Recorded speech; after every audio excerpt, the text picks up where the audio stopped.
Hello there beautiful, welcome back to my channel. My name is Joesephyr, and in today's YouTube pull video for Dissidia Final Fantasy Opera Omnia, we're going to be talking about Cid Raines and his upcoming FR and BT, having just taken note of what everything is going to be happening with December over from the community stream recap that we did yesterday. So if you'd like to know more about Cid Raines, Xande, and Spiritus Pandemonium that's going to be coming out alongside them both, then as always stay tuned and keep on watching.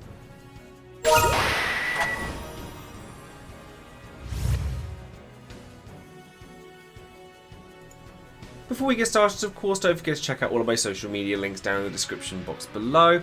Honestly, between you guys and me, obviously that sounds like a secretive thing, but it's not one. I was considering not uploading this video today because after my video yesterday where we kind of took a little bit of a moment to talk about where the channel is with Dissidia and stuff like that and how I am kind of trying to move away from it a bit, you may have noticed I haven't been uploading my clears as much and stuff lately.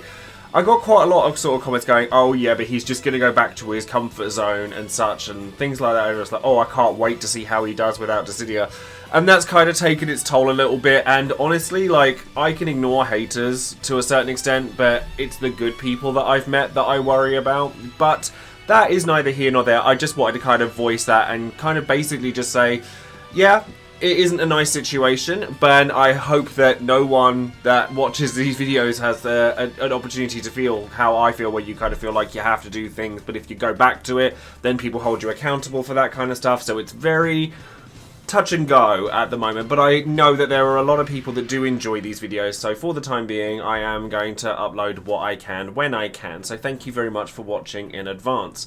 Over on Patreon, I do always shout out one of my patrons every time I release a video, because without you guys, I wouldn't be in the position I'm in to be even able to make any of these decisions, so I'm extremely grateful to each and every one of you. And today that person, that shout out, is going to go to Boopar Wiggum, who has been one of my patrons for the longest time now, has Zell as their title card, and has been a very, very strong supporter of mine for a really long time, and I really am very, very grateful to you and all of my patrons for being that pillar for me to be able to talk to and lean on. It's been very, very wonderful, and if you'd like additional benefits, just like the title cards and chats that we do every month and all sorts of other things, then perhaps you'd like to consider joining up with Patreon as well. And of course, don't forget to check out all of the other resources and content creators out there for OO as well.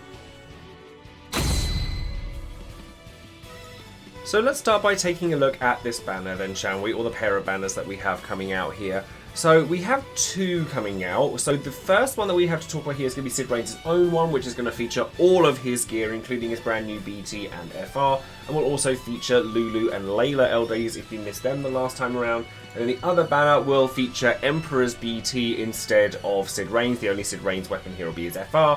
And then you have Porum and Xande coming around with their returning kits. So the only characters that are actually getting anything here in terms of an update to their kit beyond force enhancements are Xande and Cid Raines himself. So let's take a look at Xande to start with. So Xande, his primary role is twofold. He is one of the fewest dark enchanters for the party that exists in Dissidia Opera Omnia. He's also a pretty competent AoE damage dealer. He's largely been kind of written off by a lot of players, but he definitely has his worth in a lot of different spaces.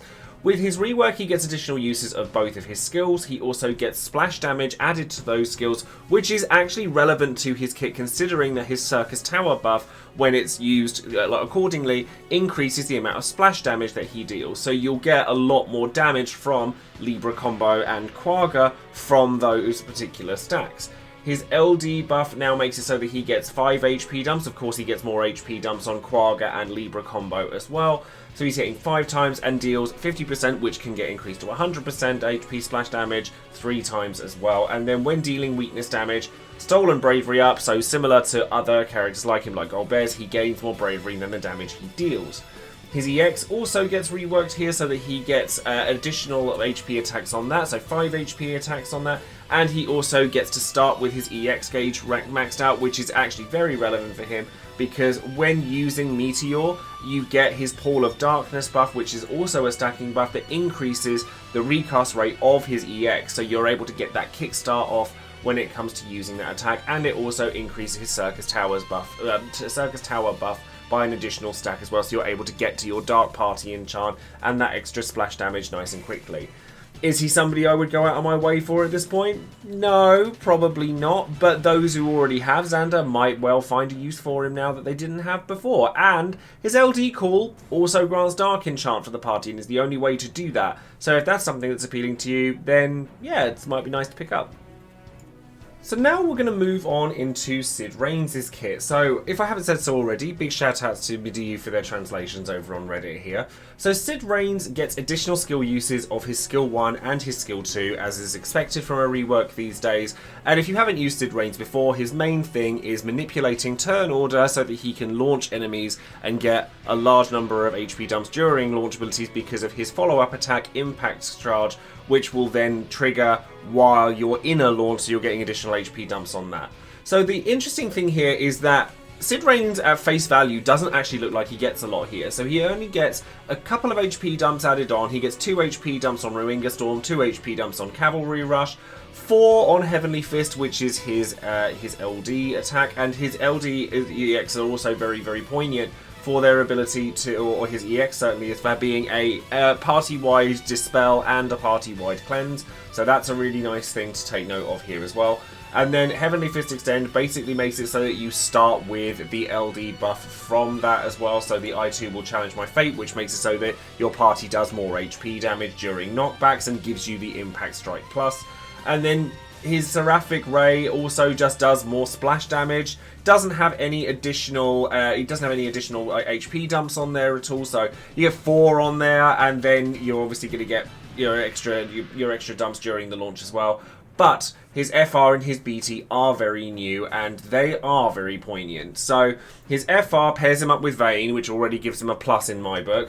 Gives you 3 HP dumps on there, moves other party members to right after Cid Raines' turn so that you get the full launch. Launches a target, obviously, and then the force time effect is when a turn passes with the character launching a target. So selfie is obviously going to be very useful in that particular instance if you're not necessarily launching with just Cid Raines. But he gets an additional 10% added onto the gauge when he's doing it. And then when chasing during a launch, HP damage bonus plus 20% increases per participant. So you can get a lot of damage out of his force time if you wanted to, but the real push for Cid Raines is in his BT weapon. His BT weapon, the Soul That Defies Fate, is your typical just AoE bravery HP attack, double HP dump, massive brave damage cap ups. So you get 50% brave damage up, 50% brave cap up, 30% HP damage cap up, 30% HP damage up, and another 20% during launches, and 30% brave gains up.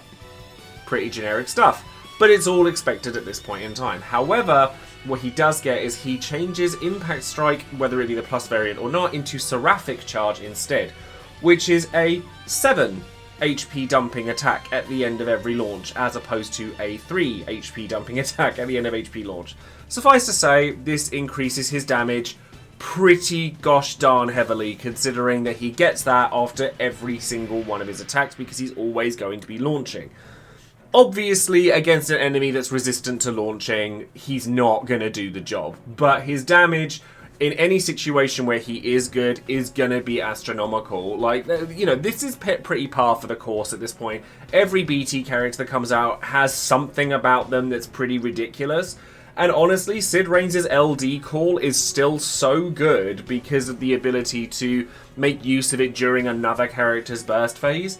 It's just fantastic. And honestly, there's not a lot to dislike about Cid Raines apart from the fact that if he is resisted by a launch, if his launch capabilities are resisted by a boss, then he's not going to work very well. But then you just wouldn't take him and you'd take somebody else, because you'd hope that Cid Raines wasn't your only damage dealer in your roster now, wouldn't you?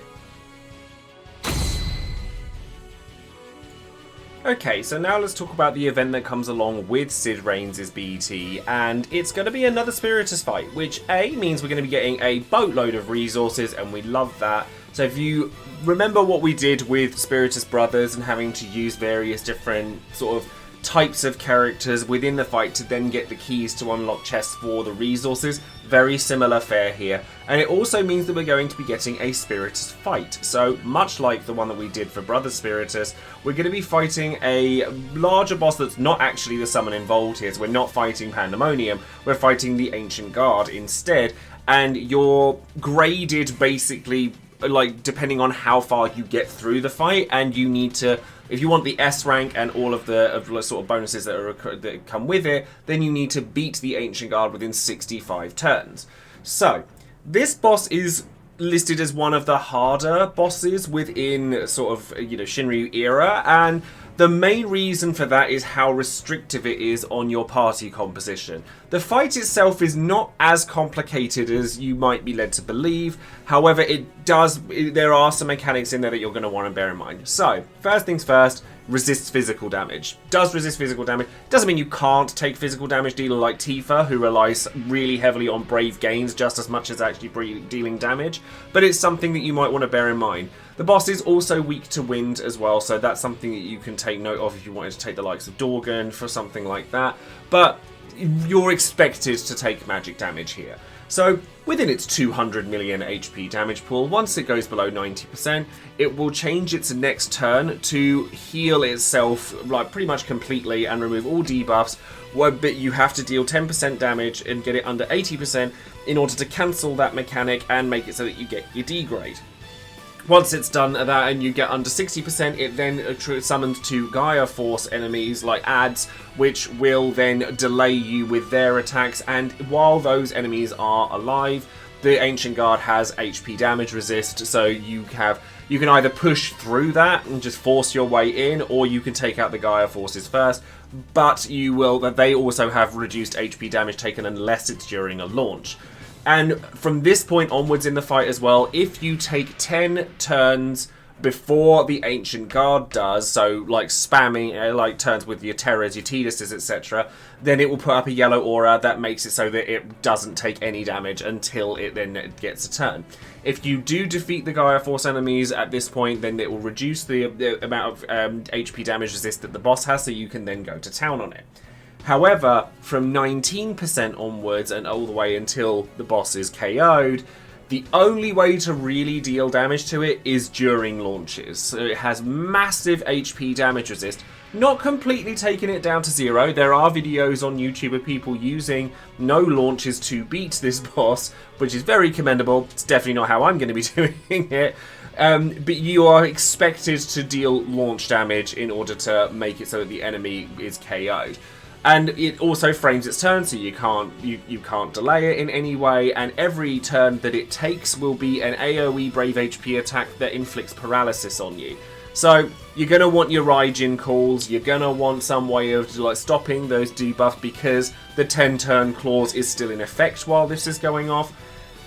It's not a nice fight. Basically what you want to do is make it so that when you go into your force time, you are dealing as massive a hit as physically possible to take the boss over that 19% threshold, whether it be during a burst phase or something like that, and then hopefully leaving you with less that you need to do during having to actually do launch damage to it. So, yeah, the mechanics here are very restrictive. Like I said, there are ways of doing it without launch damage, but realistically, you're going to need to be taking one. And you have 2 options, really. You have Cid Raines.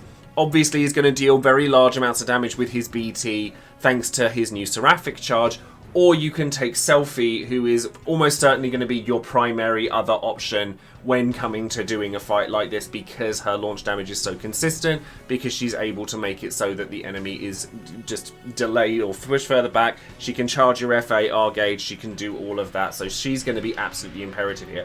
I haven't actually touched on the force time here, because the force time isn't hugely, like, it's not a massive deal, although it does make it during force time that both the boss and the ads will regenerate all of their bravery every turn, so you want to make sure if you're allowing that to happen that you've got some way of protecting yourself from that, because they're going to hit hard and they delay, and that's an unpleasant thing to do. So it is a hard fight, but I'd say it was hard based on the restrictions of the party composition more than the fight itself being hard. It's not to say it's not challenging, because I'm sure it is, but those are the kinds of things you're going to want to bear in mind with this fight. So now let's go ahead and take a look at Would You Pull, the section of the video where you guys get your chance to let your voice be heard about these banners and whether you're pulling on them or not. So first things first, massive shout outs to all of my patrons for casting their votes and their comments on the video, so thank you very, very much for doing so. Obviously we're trying to do a lot in a short space of time at the moment, so it's very much appreciated. But we'll go straight into the numbers here. So 38% of people said that they were going to use gems on this banner, 38% of people said they were going to use 100 or more tickets, 12% of people said they were going to use less than 100 tickets, and 12% said no thank you. So most people are at least putting something into this, and I'll probably put some stuff into this. I mean, especially considering that it's a sort of, you know, summon board banner. That's always a nice thing. Like, we always get an extra summon. Certainly when you're wanting to farm for something, you want the easiest way of doing that, and Cid Raines is absolutely the easiest way of doing that. It also helps that he's pretty goddamn good. So Luca Yasha says, I'll be going with 200 tickets as I don't have enough gems to pity anything anyway. Cid Raines is an absolute powerhouse and works as a main damage dealer, a support damage for a different character's BT phase, or as a call to allow instant launches. Now with more damage in FR and BT, he's going to be even more ridiculous, but of course he's dead in the water against enemies who can't be launched. If I only get the FR, I'll just token the BT right away. However, due to a lack of resources, I'll be unable to BT plus him.